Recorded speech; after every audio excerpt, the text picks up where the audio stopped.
हाँ जी। जय जिनेंद्र।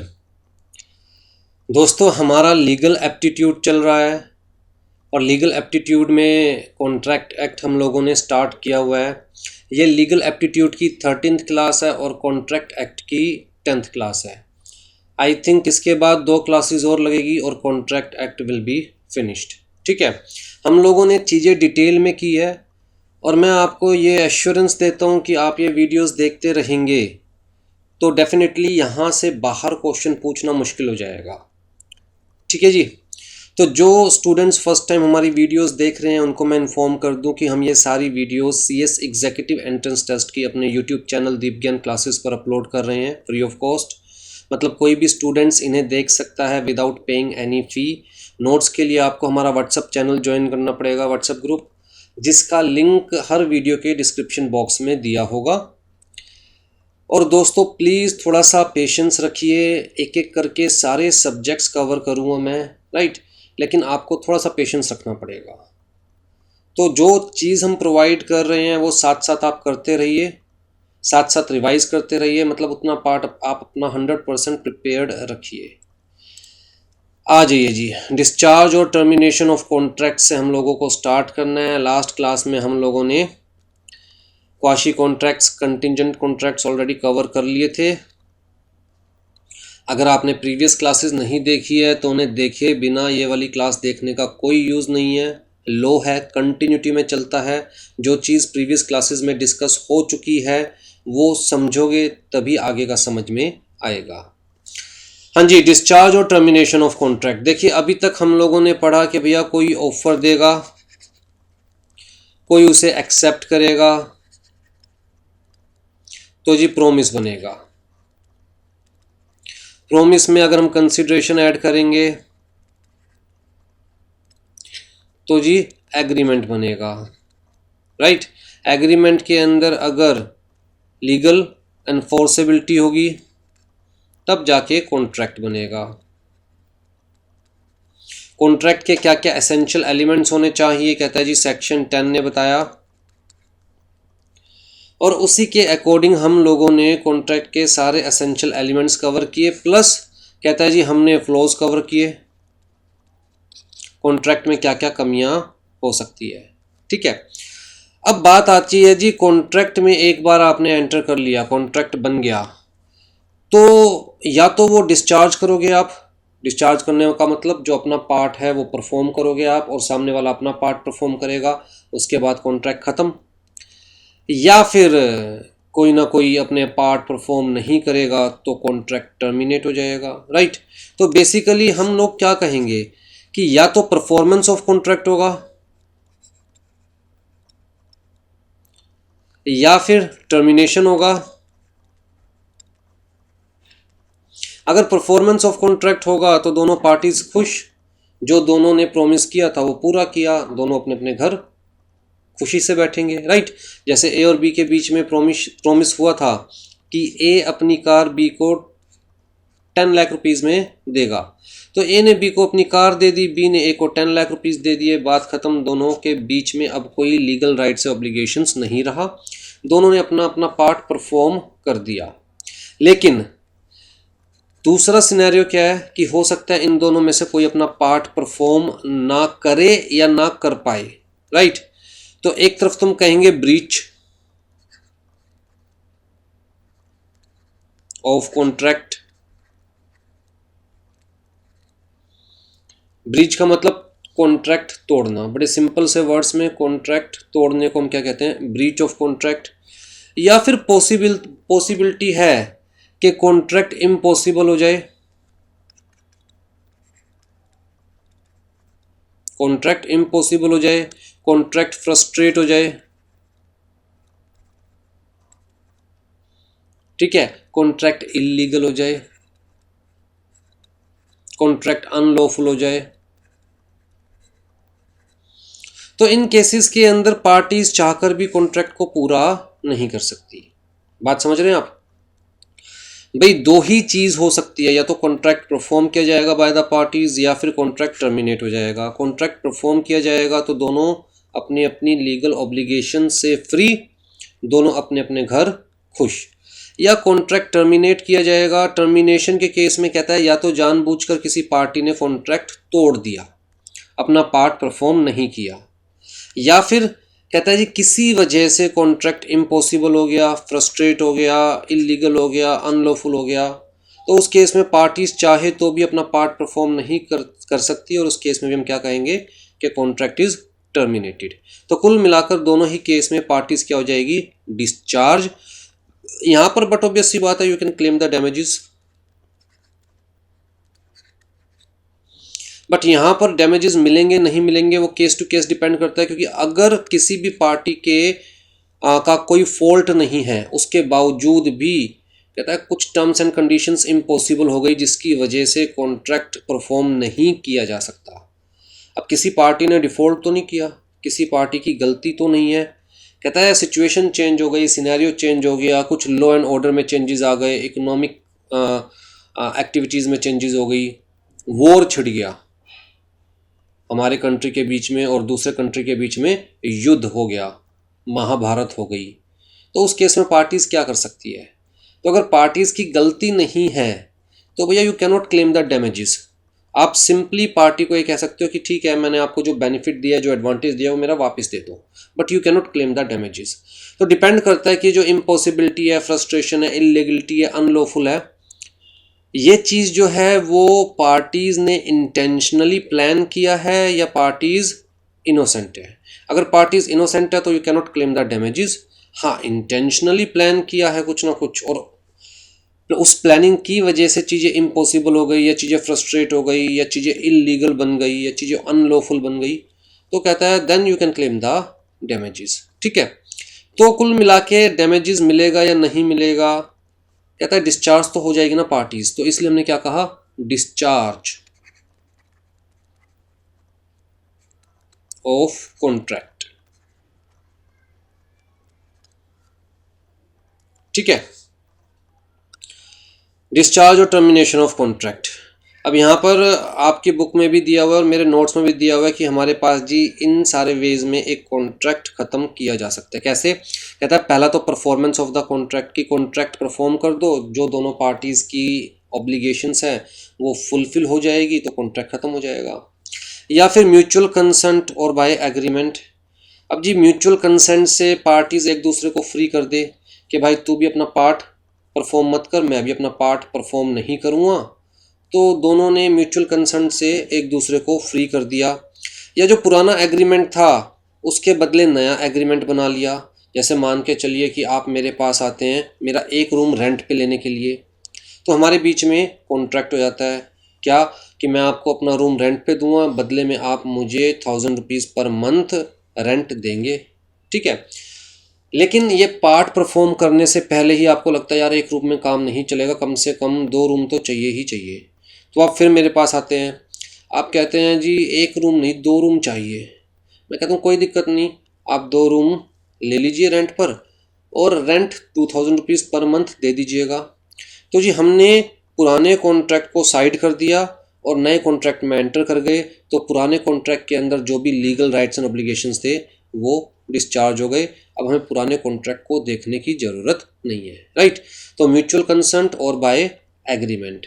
या फिर टाइम ही लैप्स हो गया, जो टाइम दिया गया था कॉन्ट्रैक्ट को परफॉर्म करने का, अपना पार्ट परफॉर्म करने का, वो टाइम ख़त्म हो गया, तो भैया ठीक है फिर कोर्ट में मिलेंगे, राइट।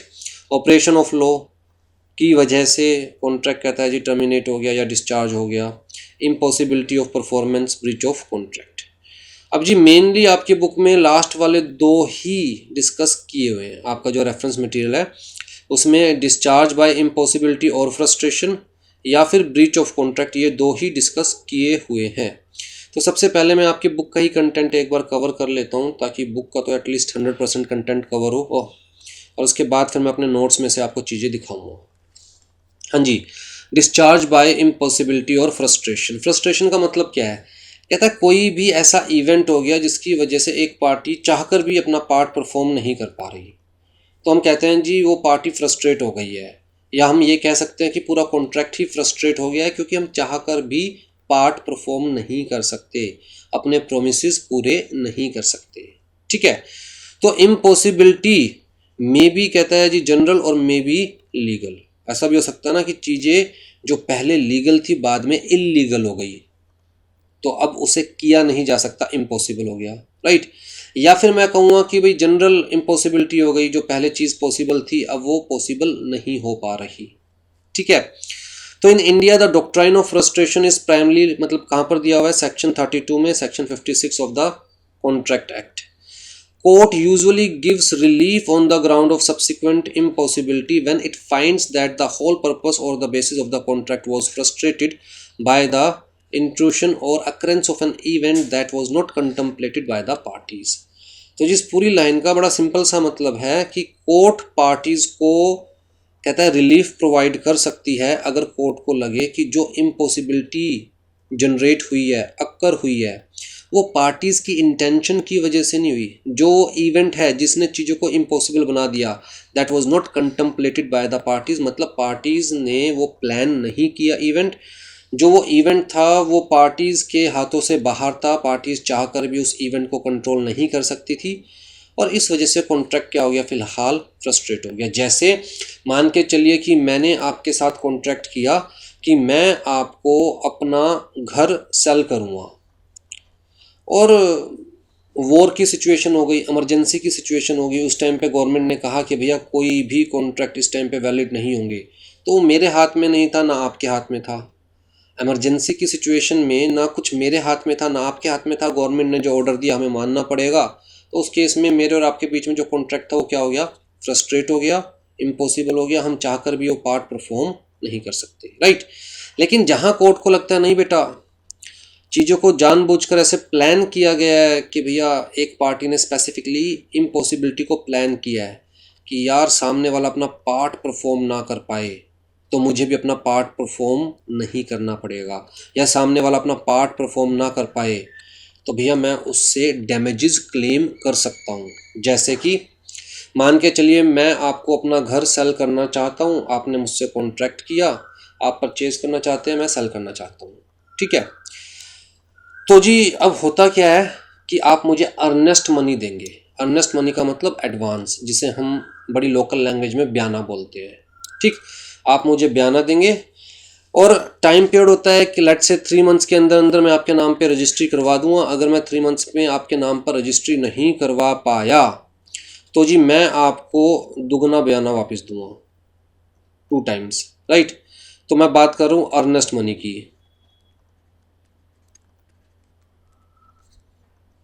अर्नेस्ट मनी या एडवांस मनी या ब्याने की बात कर रहा हूँ। तो जी टर्म्स एंड कंडीशंस क्या डिसाइड हुई आपके और मेरे बीच में कि अगर मैं 3 मंथ्स के अंदर अंदर अपने घर की रजिस्ट्री आपके नाम नहीं करवा पाया तो मैं आपको दुगना वापस दूंगा ब्याना। आपने मुझे 1 लाख दिया था ब्याना, तो मैं आपको 2 लाख रुपए वापस दूंगा, ठीक है। और आप चाहते ही ये थे कि मैं अपना घर आपके नाम ना करवा पाऊँ, रजिस्टर ना करवा पाऊँ, और आपको कितना पैसा वापस मिल जाए, 2 लाख, मतलब 1 लाख रुपए देकर 3 महीने बाद कितना वापस मिल जाए, 2 लाख। तो आपने जानबूझकर चीज़ों को ऐसे प्लान किया कि ये मेरा जो परफॉर्मेंस है वो इम्पॉसिबल हो जाए। जैसे कि मान के चलते मेरे घर पे लोन था और वो लोन पहले मुझे उतारना था, तभी तो मैं घर आपके नाम पे रजिस्टर करवा पाऊँगा, राइट। आपने वो लोन के जो पेपर्स हैं वो पूरे ही नहीं होने दिए बैंक के साथ मिलकर, और मैं आखिरी टाइम तक भी लोन अपना पे ऑफ नहीं कर पाया, या फिर पेपर्स अपने डिस्चार्ज नहीं करवा पाया बैंक से, जिसकी वजह से मैं 3 महीने के अंदर अंदर घर अब आपके नाम नहीं करवा पाया। तो ये आपका प्लान्ड था कि कुछ ऐसा इवेंट हो which will make my performance impossible. अगर मैं कोर्ट में चीज़ शो कर दूंगा तो उस केस के अंदर फिर कोर्ट आपसे डैमेजेस पे करने के लिए बोलेगी मुझे, ठीक है। तो कहता है कोर्ट रिलीव तब करेगी पार्टीज को जब कोर्ट को लगेगा कि जो इवेंट हुआ है जिसकी वजह से चीज़ें फ्रस्ट्रेट हो गई, इम्पॉसिबल हो गई, that event was not contemplated, that event was not planned by the parties. Court also grants relief where one of the parties was or could have been aware of such a contingency happening and the other party was not। मतलब court कहता है कि जहां एक party को पता था कि यार ये कॉन्ट्रैक्ट पॉसिबल ही नहीं है, फिर भी उसने दूसरी पार्टी के साथ कॉन्ट्रैक्ट में एंटर किया, ये पता होते हुए कि कॉन्ट्रैक्ट पॉसिबल ही नहीं है, वो अवेयर था इस चीज़ को लेकर। अगर कोर्ट में ये प्रूव हो जाएगा तो जिस पार्टी जो इनोसेंट पार्टी है वो डैमेजेस क्लेम कर सकती है, मतलब कोर्ट इनोसेंट पार्टी को रिलीफ ग्रांट करेगी, right. Before invoking the doctrine of impossibility it must be shown that the event which was produced the frustration was one party which has produced the frustration was one which the parties to the contract did not foresee। तो clear cut मतलब वही चीज़ बता रखी है कि जो भी event है, जो भी सिचुएशन है, that was foreseen bye the parties, चाहकर भी पार्टीज ये चीज़ डिटरमाइन नहीं कर सकती थी कि ऐसा कुछ भी हो सकता है। तो जी कोर्ट को साफ साफ लगना चाहिए कि पार्टीज ने कुछ भी ऐसा प्लान नहीं किया है, किसी भी पार्टी ने, जिसकी वजह से ये कॉन्ट्रैक्ट फ्रस्ट्रेट हुआ है या इम्पॉसिबल बना है, ठीक है। अगर कोर्ट को पता चल गया कि किसी एक पार्टी ने ऐसा कुछ प्लान किया है तो कोर्ट इनोसेंट पार्टी को रिलीफ दिलवाएगी, plus innocent party can claim the damages against that culprit party, ठीक है। A contract which is entered into to perform something that is clearly impossible is void। ये चीज़ तो हम पढ़ चुके हैं। हमने जो essential elements of a contract पढ़ा था, या contracts which shall be considered as void जो हमने पढ़ा था, उसमें क्लियर कट लिखा था ना that performance impossible है तो contract is void। जैसे कि कहता है A और B के बीच में एक एग्रीमेंट हुआ कि A जादू से खजाना ढूंढेगा, ठीक है। कहता है दैट इज इम्पॉसिबल, जादू से खजाना ढूंढना, तो such kind of agreements are void. The agreement is void by the virtue of section 56 para 1 which lays down the principle that an agreement to do an impossible act in itself is void. कहता है sometimes subsequent impossibility, कि जब हमने contract बनाया तब तो possible था, बाद में इम्पॉसिबल हो गया। जैसे एग्जांपल डिस्कस किया था प्रीवियस क्लासेस के अंदर कि मेरे और आपके बीच में कॉन्ट्रैक्ट हुआ कि मैं आपको गोल्ड सेल करूँगा, तो जब हमने कॉन्ट्रैक्ट किया तब सब कुछ वैलिड था, एज पर लॉ था। बाद में गवर्नमेंट ने नोटिफिकेशन निकाल दिया that private parties can't sell the gold, तो मतलब कुछ बाद में ऐसा हुआ which make things impossible, right. तो कहता है उस केस के अंदर, जैसे कि यहाँ पर दे रखा है where the impossibility supervenes after the contract has been made, तो इम्पॉसिबिलिटी तब पैदा हुई जब कॉन्ट्रैक्ट ऑलरेडी बन चुका था, तो जब बना था तब सब कुछ ठीक था। तो कहता है जी the performance of a contract unlawful या स्टैंड्स डिस्चार्ज्ड, तो उस केस के अंदर या तो कॉन्ट्रैक्ट अनलॉफुल हो जाएगा, और अनलॉफुल हो गया तो इट स्टैंड्स डिस्चार्ज्ड, मतलब उस केस में किसी भी पार्टी को अपना पार्ट परफॉर्म करने की ज़रूरत नहीं है। और अगर आपने गोल्ड लेने के लिए मुझे कुछ एडवांस दे भी दिया था तो भैया आपको रिलीफ मिलेगा, वो पैसा आपको वापस दिया जाएगा, ठीक है। जैसे कि अगर एक सिंगर का कॉन्ट्रैक्ट हुआ टू सिंग, लेकिन वो सिंगर इतनी बीमार हो गई कि डॉक्टर ने उसे गाना गाने के लिए मना कर दिया, तो कहता है ये कुछ ऐसा है जो कि सिंगर के हाथ में नहीं था। मान के चलते हैं सिंगर को थ्रोट कैंसर हो गया एग्रीमेंट में एंटर करने के बाद, तो कुछ ऐसा है जो सिंगर के हाथ में नहीं था, और अब सिंगर चाहकर भी गाना नहीं गा सकती, अपना पार्ट परफॉर्म नहीं कर सकती, तो इस केस के अंदर such contract shall be considered as void. In this connection, para 2 of section 56 provides that a contract to do an act which after the contract is made becomes impossible or by reason of some event which the promisor could not prevent unlawful becomes void। तो कुल मिलाकर वही बात repeat की जा रही है, इस पैराग्राफ में भी वही बात रिपीट की गई है जो हमने डिस्कस की है, पढ़ना चाहे तो पढ़ लीजिएगा। हाँ जी, तो इस केस लॉ के अंदर कोर्ट ने क्या ऑब्जर्व किया, सुप्रीम कोर्ट ने कहा कि the word impossible has not been used here in the sense of physical और लिटरल इम्पॉसिबिलिटी। कहता है सिर्फ वो बात नहीं है कि यार फिजिकली इम्पॉसिबल है इस चीज़ को पूरा करना, या लिटरली इम्पॉसिबल है इस चीज़ को पूरा करना। कहता है अगर कॉन्ट्रैक्ट के पीछे का जो मोटिव है वो ही फ्रस्ट्रेट हो गया तो चाहे पॉसिबल भी हो तब भी उसे इम्पॉसिबल कंसिडर किया जाएगा। जैसे मान के चलते हैं कि आप मेरे पास CS एग्जीक्यूटिव की कोचिंग लेने आते हैं, आपने मुझे पैसे भी दे दिए, मैंने कोचिंग देना स्टार्ट भी कर दिया, और बाद में गवर्नमेंट ने कहा कि भैया CS एग्जीक्यूटिव की coaching private institutes, private tutors नहीं दे सकते। आपको ICSI के रीजनल काउंसिल चैप्टर्स में ही कोचिंग लेनी पड़ेगी। अब जब ये गवर्नमेंट का ऑर्डर आ गया तो चाहे पॉसिबल है कि मैं आपको कोचिंग दूं, वैसे तो पॉसिबल है ना, कोचिंग दे सकता हूँ मैं आपको, आप मुझसे कोचिंग ले भी सकते हो, लेकिन जो अल्टीमेट मोटिव था कोचिंग का वो फ्रस्ट्रेट हो गया कि मुझसे ली हुई कोचिंग वैलिड मानी ही नहीं जाएगी, आपको ICSI से ही कोचिंग लेनी पड़ेगी। कहता है even that is impossibility of the contract. तो जरूरी नहीं है कि चीज़ें सिर्फ फिजिकल इम्पॉसिबल हो या लिटरली इम्पॉसिबल हो। कहता है अगर कुछ भी ऐसा होता है which frustrate the very fundamental objective of the contract, तो कहता है उस केस के अंदर very foundation of the contract, तो उस केस में मान के चला जाएगा कि हाँ कॉन्ट्रैक्ट इज नाउ इम्पॉसिबल। ठीक है, अब यहाँ पर आपको एक एग्जांपल दिया हुआ है। कहता है A और B के बीच में एक कॉन्ट्रैक्ट होता है जिसके अकॉर्डिंग A B को अपना एक प्लॉट सेल करेगा।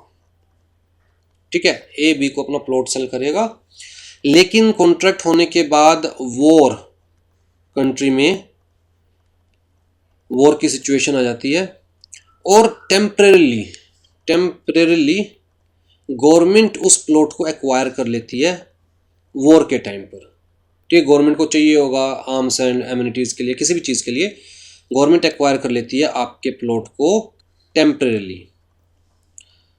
तो जी A B को कहता है भैया अपना एडवांस वापस ले ले, कॉन्ट्रैक्ट तो पूरा हो नहीं सकता। B कहता है नहीं भैया मुझे तो स्पेसिफिक परफॉर्मेंस चाहिए। स्पेसिफिक परफॉर्मेंस का मतलब क्या होता है, जो जैसा डिसाइड हुआ था वैसा ही आपको करना पड़ेगा। तो डिसाइड ये होता आप मुझे अपना प्लॉट दोगे और आपको मुझे प्लॉट देना पड़ेगा। तो बात कोर्ट में जाती है।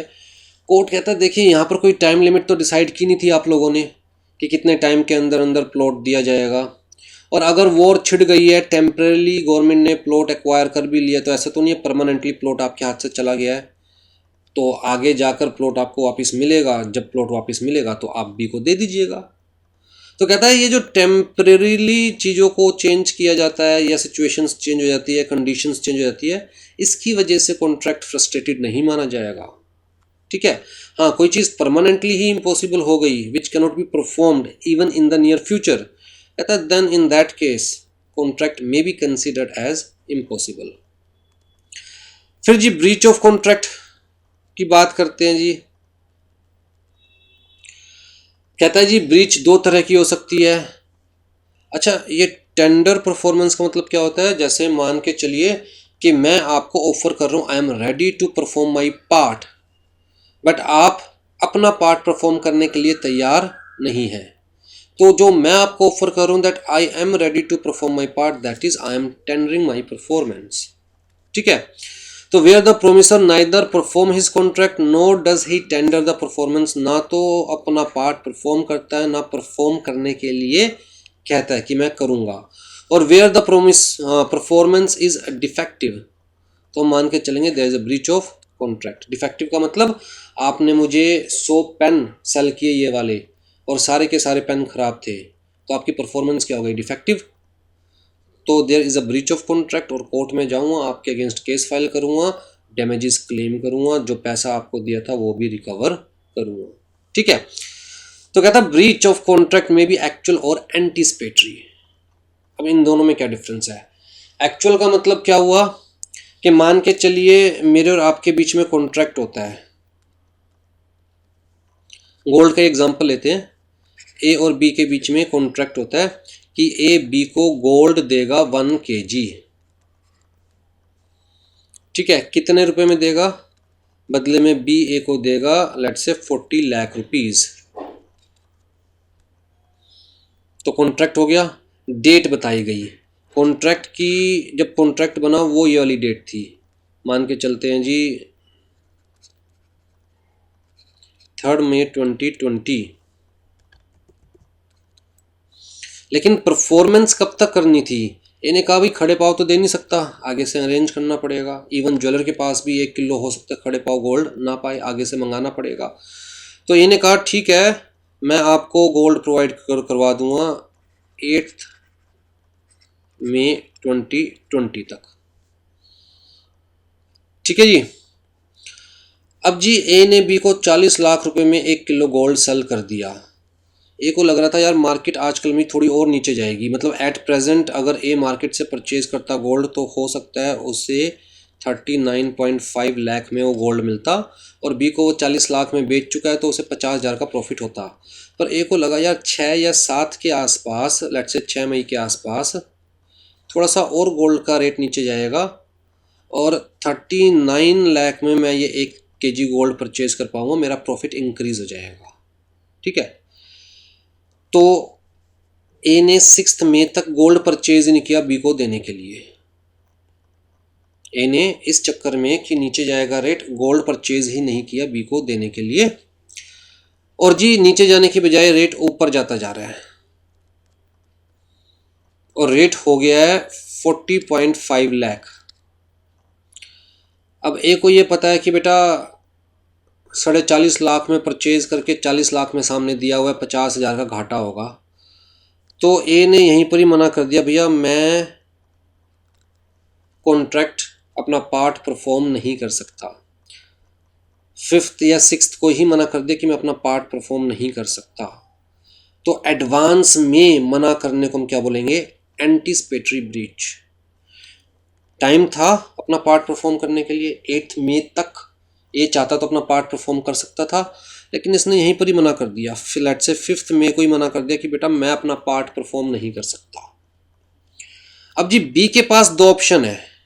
बी चाहे तो इसी डेट पर कॉन्ट्रैक्ट को ब्रीच्ड मान ले, और बी चाहे तो जो डेट फाइनल हुई थी उस डेट तक वेट करे। दोबारा से रिपीट कर रहा हूं, बी चाहे तो जिस डेट पर 5th मई पर ए ने मना किया उसी डेट पर कॉन्ट्रैक्ट को ब्रीच्ड कंसीडर कर ले, कॉन्ट्रैक्ट को टूटा हुआ कंसीडर कर ले। और भैया 5th मई को ही कॉन्ट्रैक्ट को टूटा हुआ कंसीडर कर लिया तो बेटा 5th मई को ही कोर्ट में चला गया। बी ने ए को कह दिया ठीक है, आपकी तरफ से परफॉर्मेंस आपने डिनाई कर दिया है तो मैं आपके अगेंस्ट डैमेजेस के लिए क्लेम फाइल करूंगा। सेम डे 5th मई को ही बी चाहे तो कॉन्ट्रैक्ट को टूटा हुआ मान सकता है, या चाहे तो बी कह सकता है कोई नहीं, सोच लो समझ लो, 8 तारीख तक अभी आपके पास टाइम है, अगर मौका लगे तो आप पार्ट परफॉर्म कर दीजिएगा अपना, वरना मैं 8 तारीख को कोर्ट में जाऊंगा।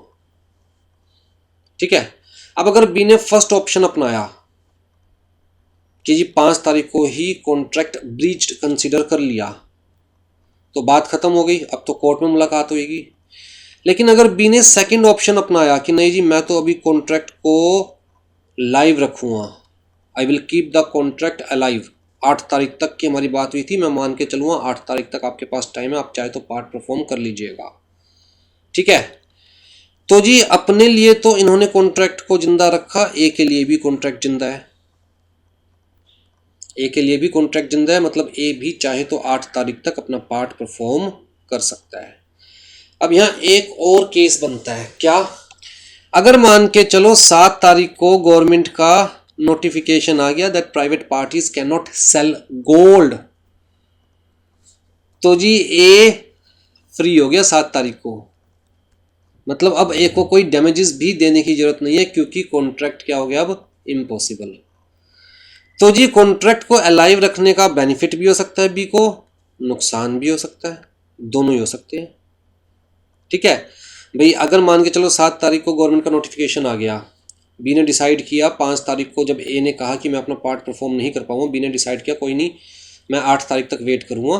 7 तारीख को नोटिफिकेशन आ गया गवर्नमेंट का कि private parties can't sell gold, तो ए अपने आप ही क्या हो गया डिस्चार्ज। अब भी ए के अगेंस्ट कोर्ट में भी नहीं जा सकता क्योंकि गवर्नमेंट के नोटिफिकेशन ने ए को डिस्चार्ज कर दिया, कॉन्ट्रैक्ट क्या बन गया इम्पॉसिबल, कॉन्ट्रैक्ट क्या बन गया इम्पॉसिबल, राइट। तो यहाँ पर बी को नुकसान हो गया, अगर वो 5 तारीख को ही कोर्ट में चला जाता तो डैमेजेस क्लेम कर पाता, कितना, कहता है जी 40 लाख में मैंने मांगा था ए से, इस वक्त रेट है 40.5 लाख रुपए, तो 50,000 का डैमेजेस दिलवाओ मुझे।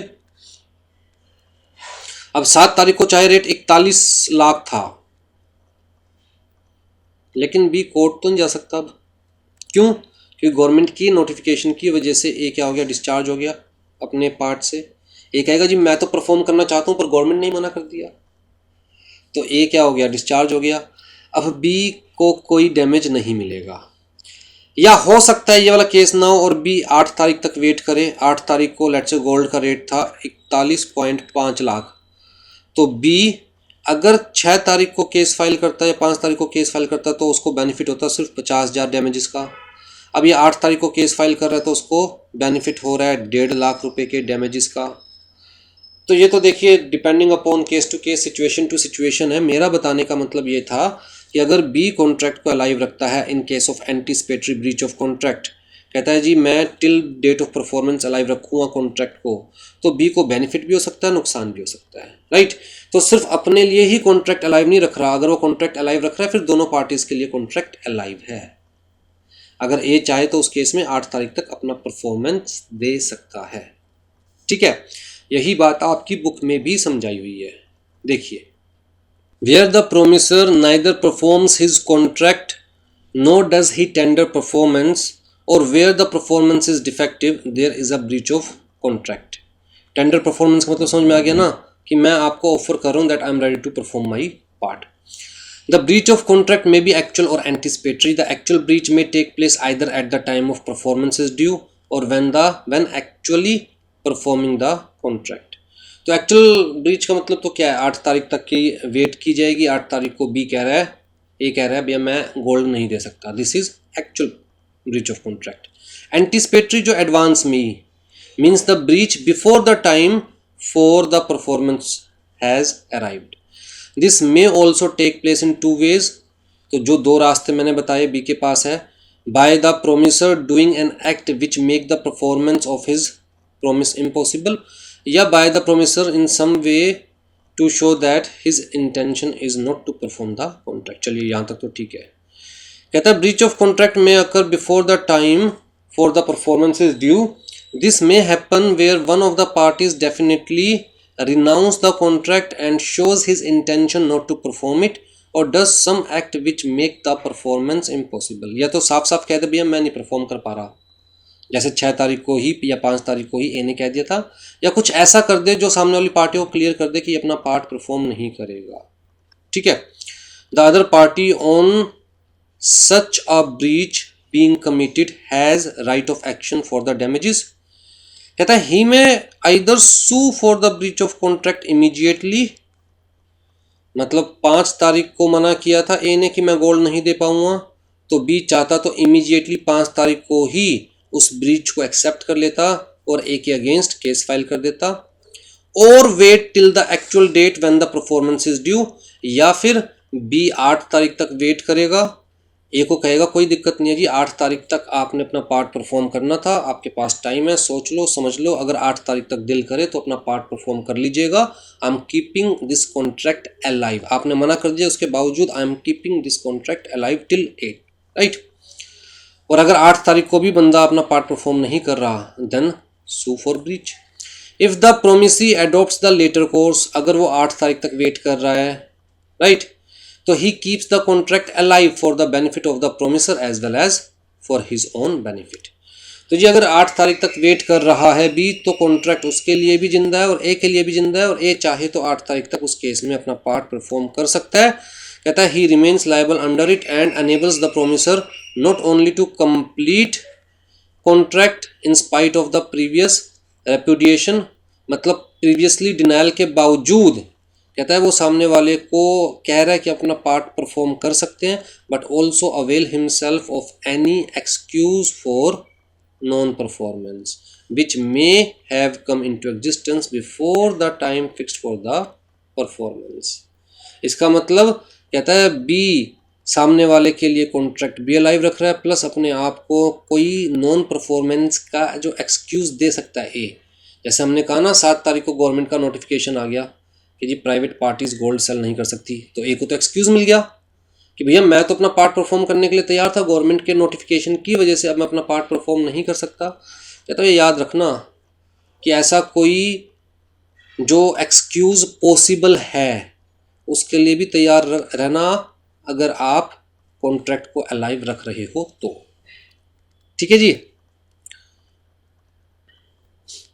हाँ जी, यहाँ पर एक एग्जांपल दिया हुआ है वही कि ए ने बी को हायर किया जॉब पर, कोरियर कमेंसिंग एम्प्लॉयमेंट में, राइट, जॉब पर हायर किया कब, कहता है जी फ्रॉम 1 जून, बट उससे पहले ही जॉब ज्वाइन कब करनी थी, 1 जून को, बट उससे पहले ही उसने ए ने बी को लिख दिया कि भैया मैं अपना जो एग्रीमेंट है वो रेपुडिएट कर रहा हूँ, मतलब मैं जो कॉन्ट्रैक्ट है वो ख़त्म कर रहा हूँ, मैं आपको जॉब पर नहीं रख रहा। ठीक है, तो कॉन्ट्रैक्ट होने के बाद वो मना कर दिया ए ने बी को।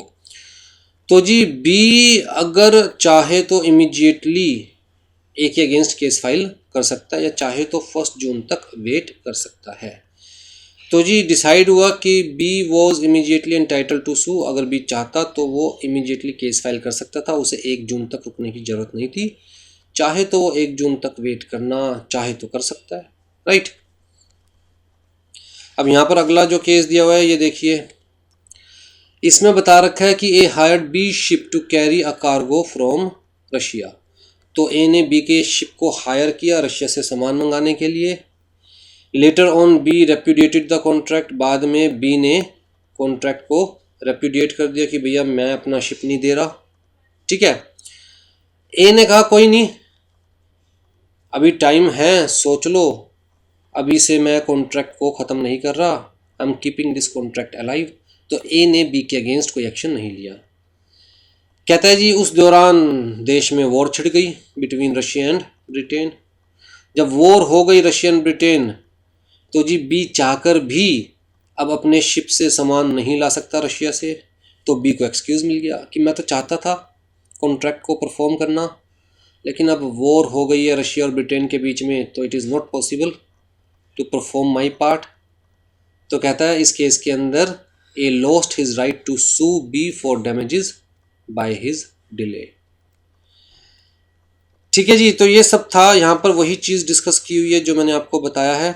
अब जी रेमेडीज़ क्या है for the breach of contract. कहता है जी एक तो रेमेडी है resign the contract and refuse further performance of the contract. सामने वाले ने मना कर दिया, मैं भी मना कर दूंगा, मैं भी अपना पार्ट परफॉर्म नहीं करूंगा। दूसरी चीज़ सू फॉर डैमेजेस, डैमेजेस के लिए कोर्ट में क्लेम किया जा सकता है, या फिर सू फॉर स्पेसिफिक परफॉर्मेंस। कहता है डैमेजेस नहीं चाहिए, मुझे तो वही चाहिए जो कॉन्ट्रैक्ट में डिसाइड हुआ था, specifically in case of immovable property, जैसे लैंड का केस है। अब कोर्ट कहती है कि यार सामने वाला अपना ये वाला जो प्लॉट है नहीं दे रहा, तो आप डैमेजेस ले लो। मैं कहता हूँ कोर्ट को कि भैया ये प्लॉट इस जगह पर पूरी धरती में एक ही है ना, ये प्लॉट इस जगह पर पूरी धरती पर एक ही है ना। अगर मैं बात कर रहा हूँ कि भैया इस प्लॉट का नंबर है 111, दिल्ली में है, रोहिणी में है, सेक्टर 2 में है, प्लॉट नंबर 111 है, तो ये तो एक ही है ना।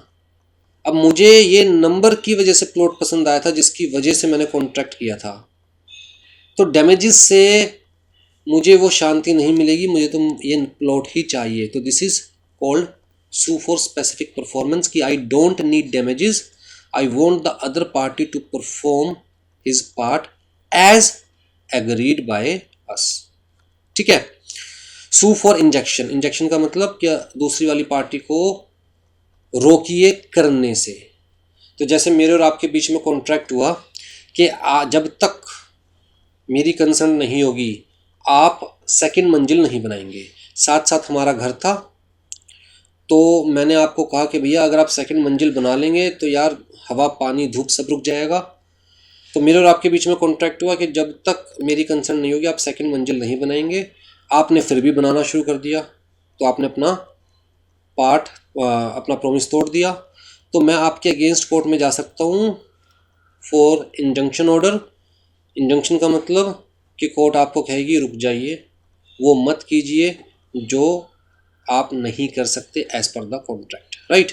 तो I can sue for the injunction to restrain the breach of the negative term, नहीं करने वाली टर्म के लिए, ठीक।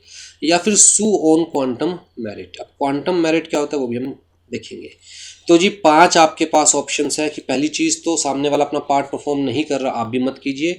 दूसरी चीज़ आप उसके अगेंस्ट कोर्ट में जा सकते हैं, कोर्ट में जाकर डैमेजेस के लिए भी क्लेम फाइल कर सकते हैं, या फिर स्पेसिफिक परफॉर्मेंस के लिए भी क्लेम फाइल कर सकते हैं, या फिर अगर कोई नेगेटिव टर्म है, सामने वाले ने कुछ ना करने के लिए कहा था और अब वो कर रहा है, तो उसे करने से रोकने के लिए भी कोर्ट में इंजंक्शन ऑर्डर के लिए जा सकते हैं।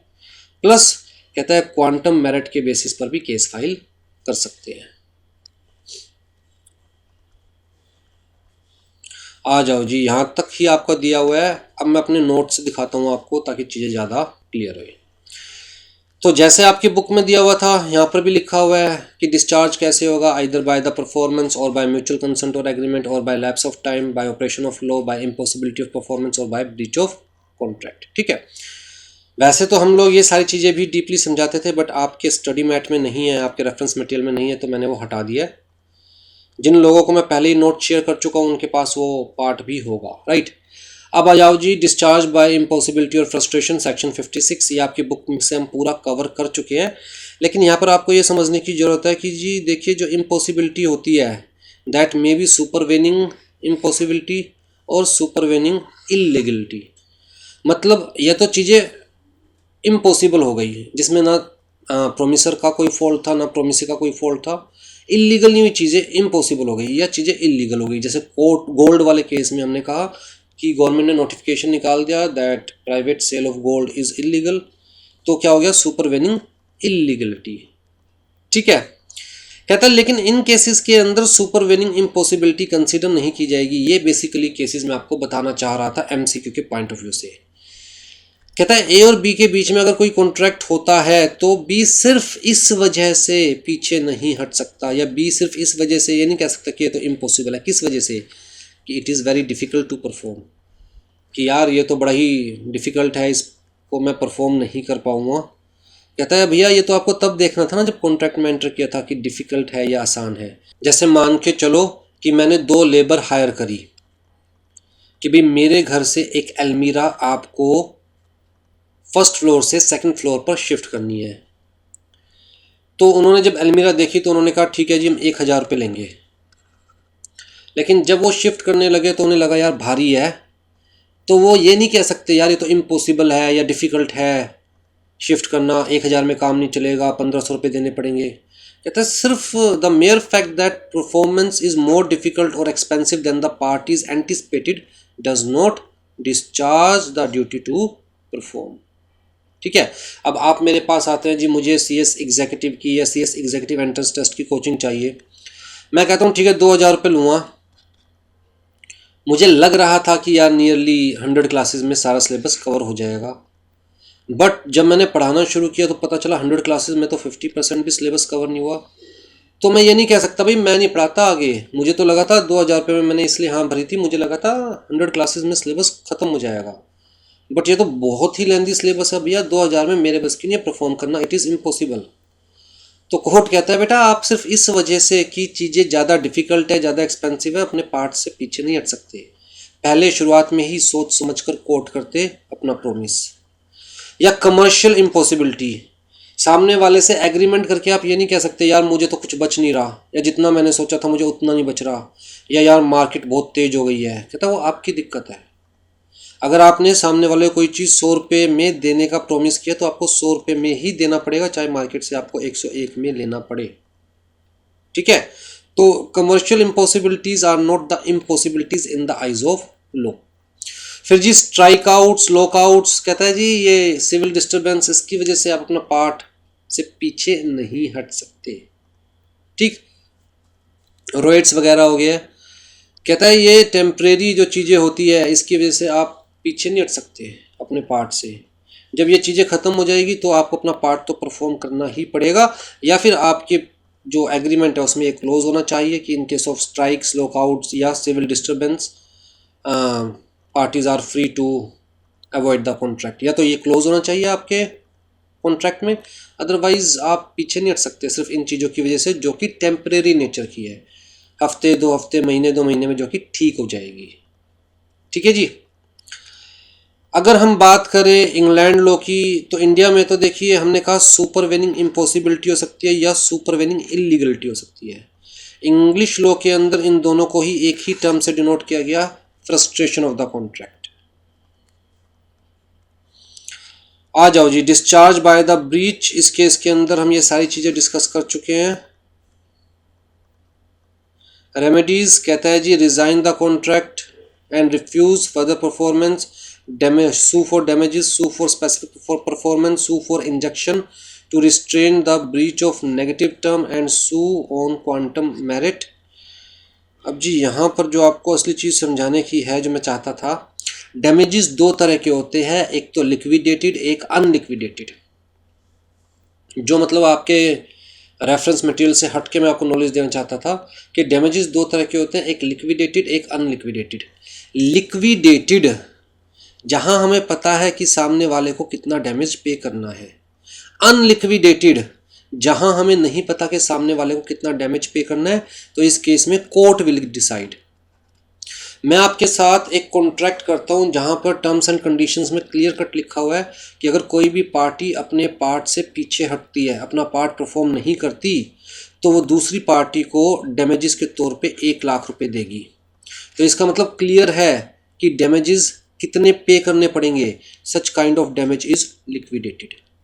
तो where the contracting parties agree in advance, पहले से ही पता है the amount payable in the event of breach, such damages are liquidated. लेकिन जहां पर नहीं पता पहले से, डिपेंड करता है जिस वक्त ब्रीच हुआ उस वक्त क्या कंडीशंस थी, तो कोर्ट डिसाइड करेगी कितना डैमेज मिलना चाहिए। तो उस टाइप के डैमेजेस को हम बोलते हैं अनलिक्विडेटेड डैमेजेस। अब अनलिक्विडेटेड डैमेजेस भी दो तरह के होते हैं, इनफैक्ट 4 तरह के। कहता है जनरल या ऑर्डिनरी डैमेज, स्पेशल डैमेज, या फिर जो एग्जाम्पलरी या पुनिटिव डैमेजेस और नॉमिनल डैमेजेस। ठीक है, इनके बारे में भी थोड़ी सी नॉलेज लीजिए। कहता है जनरल या ऑर्डिनरी डैमेज, मतलब पार्टीज को कितनी इंजरी हुई है, कितना सामने वाले का नुकसान हुआ है, वो देखते हुए कोर्ट डिसाइड करते हैं कि कितना डैमेज पे करना है।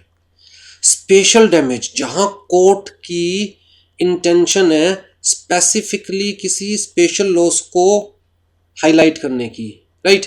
जैसे बड़ी सिंपल सी बात मैं कहता हूँ, मान के चलिए मैं दिल्ली से मुंबई कोरियर भिजवा रहा हूँ। अब जो कोरियर कंपनी है वो मुझे 1000 रुपीज़ चार्ज कर रही है, पैकेट बड़ा था, ठीक है। अब जी अगर 3 दिन का टाइम दिया कोरियर कंपनी ने मुझे कि 3 दिन में कोरियर पहुंच जाएगा मुंबई, और किसी वजह से मुंबई कोरियर नहीं पहुंच पाया 3 दिन के अंदर अंदर, और मैं कोर्ट में जाता हूं कोरियर कंपनी के अगेंस्ट केस फाइल करने, तो कोर्ट क्या कहेगी, ऑर्डिनरी डैमेज मुझे दिलवाएगी। हो सकता है ये 1000 रुपये जो मैंने दिए थे कोरियर कंपनी को ये दिलवा दे, उसके अलावा और ऑर्डिनरी डैमेजेस 100 रुपये, 200 रुपये, 500 रुपये एज पर द कंडीशंस। लेकिन अगर मैं कोरियर कंपनी को कहता हूँ कि भैया इसके अंदर मेरे एग्जामिनेशन फॉर्म है, इस पार्सल में मेरे एग्जामिनेशन फॉर्म है जो कि 3 दिन के अंदर अंदर मुंबई पहुंचना चाहिए, वरना मैं इस बार एग्ज़ाम्स नहीं दे पाऊंगा और मेरे 6 मंथ्स ख़राब हो जाएंगे।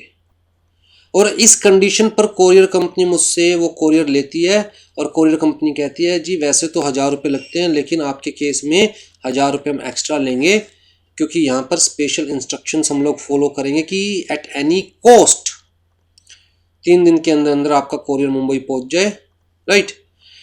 लेकिन फिर भी अगर कोरियर कंपनी नहीं पहुंचा पाती मेरा कोरियर मुंबई 3 दिन के अंदर अंदर, तो सिर्फ ये जो नॉर्मल डैमेजेस हैं ये नहीं, बल्कि मैं कोर्ट में जाकर स्पेशल डैमेजेस डिमांड कर सकता हूँ कि इनकी वजह से मेरे 6 महीने खराब हो गए, 6 मंथ्स मेरे वेस्ट हो गए, राइट। तो such kind of damages are called special damages. लेकिन ये तभी पॉसिबल है जब आप सामने वाले को क्लियर कट वो स्पेशल सिचुएशन बता दो, और सामने वाला उस स्पेशल सिचुएशन को हैंडल करने के लिए कुछ एक्स्ट्रा ले रहा है, कंसिडरेशन ले रहा है, तभी स्पेशल डैमेजेस पॉसिबल है, अदरवाइज पॉसिबल नहीं है। फिर जी एग्जाम्पलरी डैमेजेस, जहां कोर्ट समाज की नज़रों में, सोसाइटी की नज़रों में एग्जाम्पल सेट करना चाहती है।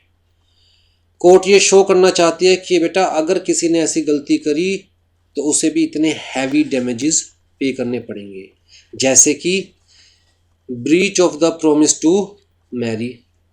भाई ए ने बी से वादा किया शादी करने का, बी ने अपनी तरफ से सारी तैयारी कर ली, रिश्तेदारों को नोट लिया, कार्ड छप गए, दुनिया में बात फैल गई, और अब ए कह रहा है यार मेरा मूड नहीं कर रहा, ए कह रहा है मेरा मूड नहीं कर रहा।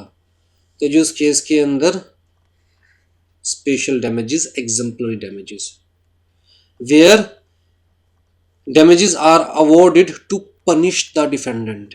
वैसे तो कॉन्ट्रैक्ट एक्ट के अंदर अंदर देखो, कॉन्ट्रैक्ट एक्ट बड़ा सिंपल सा एक्ट है। कॉन्ट्रैक्ट एक्ट कहता है कि अगर कॉन्ट्रैक्ट बनने से पहले दोनों की पोजीशन ये थी और कॉन्ट्रैक्ट ब्रीच होने के बाद एक की पोजीशन ये रहेगी, दूसरे की पोजीशन ये हो गई, तो भैया ये जो आपको एक्स्ट्रा एडवांटेज मिला है वो डैमेज के तौर पर दूसरी पार्टी को दीजिए। ठीक है, मतलब कुल मिलाकर अगर आपकी पोजीशन डाउन हुई है due to breach of contract, तो बस आपकी पोजीशन को रिकवर करना मेन मोटिव है। कॉन्ट्रैक्ट एक्ट का किसी को पनिश करना मेन मोटिव नहीं है। लेकिन इस केस में कोर्ट जो अवार्ड देती है, कोर्ट जो क्लेम देती है, that is to punish the defendant. जैसे कि breach of promise to marry, wrongful dishonour of customer's cheque by the banker. अब मान के चलिए कि मैं आपसे कोई सर्विसेज लेता हूँ, सोसाइटी का एक रिस्पेक्टेबल सिटीज़न हूँ मैं, नागरिक हूँ मैं आपको 1000 रुपये का चेक देता हूँ, शो ये करता हूँ मैं करोड़पति हूँ, और मेरा 1000 का चेक बाउंस हो जाता है। किसकी गलती से? बैंकर की गलती से। अकाउंट में पैसे थे लेकिन बैंकर की गलती से 1000 रुपये का चेक बाउंस हो जाता है, तो मेरे तो इज्जत के फलूदे हो गए ना आपकी नज़रों में, राइट। तो ऐसे केसेस के अंदर जहाँ कोर्ट चाहता है कि कोई और ऐसी गलती ना करे, तो उस टाइप के डैमेजेस को कहते हैं एग्जाम्पलरी डैमेजेस। नॉमिनल डैमेजेस, जहां कोर्ट को लगता है यार एक्चुअल में डैमेजेस देने वाली सिचुएशन तो नहीं है पर सामने वाले के साथ गलत तो कुछ हुआ है। जहां कोर्ट को लगता है सामने वाले के साथ यार गलत तो हुआ है बट डैमेजेस क्या दे इस केस के अंदर, तो कोर्ट अपनी मर्यादा रखने के लिए, सोसाइटी में मैसेज देने के लिए, देखो हमने फिर भी पनिश किया है, सामने वाले के ऊपर फाइन लगाया है, तो नॉमिनल डैमेजेस लगा देती है 50 पैसे, 25 पैसे, 1 रुपया, 5 रुपये, 10 रुपये। तो इस टाइप के जो डैमेजेस होते हैं वो नॉमिनल डैमेजेस कंसीडर किए जाते हैं। ठीक है। क्वांटम मेरिट, क्वांटम मेरिट का मतलब क्या है? कहता है जितना किया कम से कम उतना तो दो, जितना किया कम से कम उतना तो दो।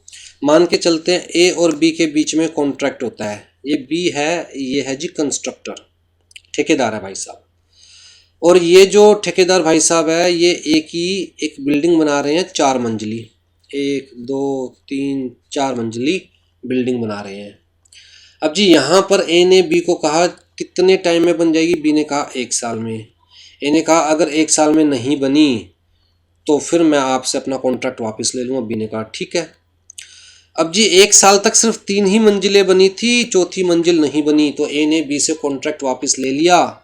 लेकिन ऐसा थोड़ी ना है कि बी के जो ये पैसे लग चुके 3 मंजिल बनाने में ये भी नहीं मिलेंगे, ये तो दो, आगे का मत दीजिएगा, कॉन्ट्रैक्ट मुझे पूरा करने का मौका भी मत दीजिएगा, चौथा फ्लोर किसी और को बनाने दीजिए, बट जो मैं बना चुका उसके तो पैसे दो। That is quantum meruit. As much as earned और reasonable remuneration. It is used where a person claims reasonable remuneration for the services rendered by him when there was no express promise to pay the definite remuneration. Thus, law implies reasonable compensation for the services rendered by a party if there are circumstances showing that these are to be paid for. दिए जाने चाहिए। ठीक है, तो ऐसा case हो सकता है या ऐसा केस हो सकता है जहां पर प्राइस डिटरमाइन नहीं किया गया, या चाहे प्राइस डिटरमाइन नहीं किया गया eight the time of making the contract, पर रीजनेबल प्राइस तो दो, जो काम किया मैंने उसके बदले। ठीक है, तो where one party who has performed part of his contract, जैसे यहां 3 मंजिलें बना चुका था B, is prevented by the other from completing it, तो जी B may sue on quantum merit for the value of what he has done. ठीक है, तो जी कॉन्ट्रैक्ट एक्ट का एक पार्ट कंप्लीट हो गया और next part is contract of indemnity and guarantee. ये जो नेक्स्ट पार्ट है यहाँ पर हमारे पास 3 बेसिकली सब पार्ट है। एक तो contract of indemnity and guarantee, एक है जी बेलमेंट एंड प्लेज, और एक है एजेंसी। आपका जो स्टडी मैट है उसके अंदर contract of indemnity and guarantee cover किया हुआ है और सीधा फिर एजेंसी कवर किया हुआ है, मतलब बेलमेंट और प्लेज कवर नहीं किया हुआ। लेकिन मैं फिर भी what is bailment, what is pledge, ये आपको ज़रूर बताऊंगा ताकि आपको थोड़ी सी नॉलेज तो हो, अगर बाई चांस MCQ आ जाए। या फिर उस नॉलेज के बेसिस पर इस पार्ट में कोई एमसीक्यू सॉल्व करना पड़े तो आप कम से कम वो कर पाए। ठीक है, तो आई थिंक 2 क्लासेस और लगेगी हमारी and contract act will be over. चलिए जी, टेक केयर।